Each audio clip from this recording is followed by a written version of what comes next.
Салям, с вами учитель казахского языка Доша Жандарбекула. Сегодня тема нашего урока это виды ягоды. То есть ягоды у нас клубника на казахском языке колпынай.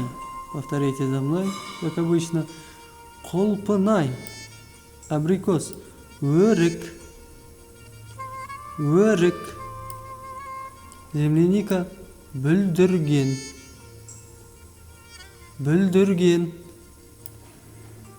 Персик. Шабдалы. Малина. Таңқурай.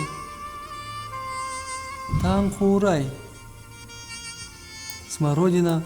Қарақат.